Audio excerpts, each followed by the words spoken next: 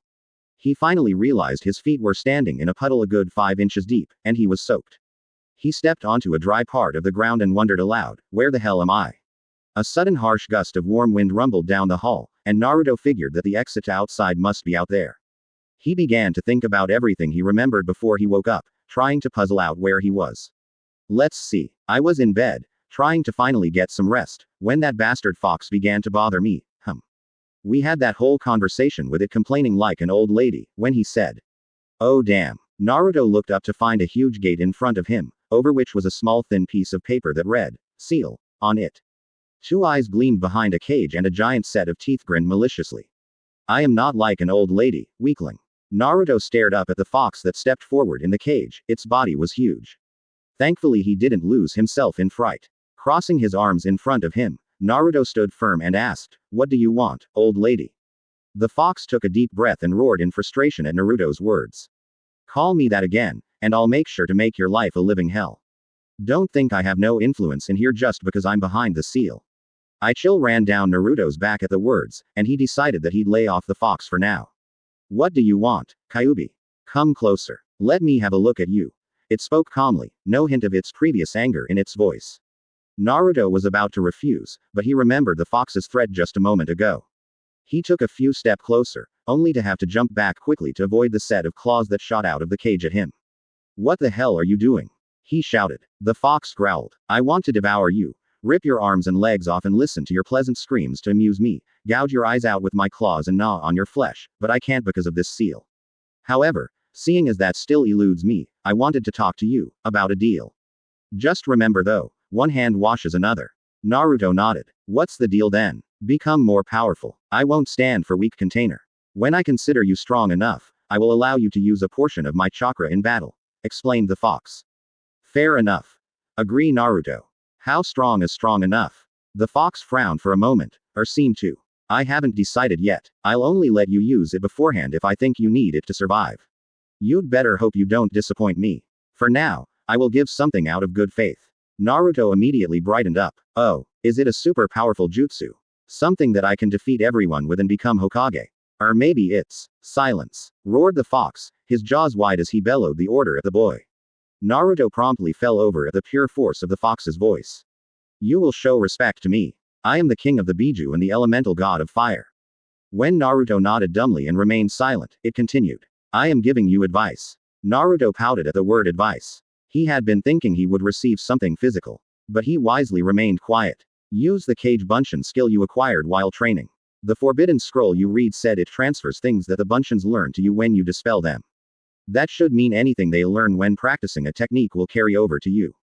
Also, another piece of advice, the Berserker technique won't harm you like it does others. One of the many benefits that your pathetic body receives from jailing me is superior healing."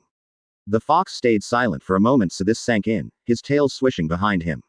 "When you prove yourself worthy, I will give you other boons to make yourself stronger, perhaps heightened senses. In the meantime, I'll think of what I want in return."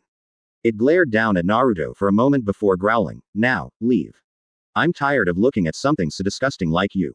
At that the fox turned away and went into the dark recesses of its cage, until it was completely hidden in the shadows. Naruto suddenly felt a harsh shove in his mind, as his mind went blank for several moments before he found himself in his bed. He laid his head back down onto his pillow in relief.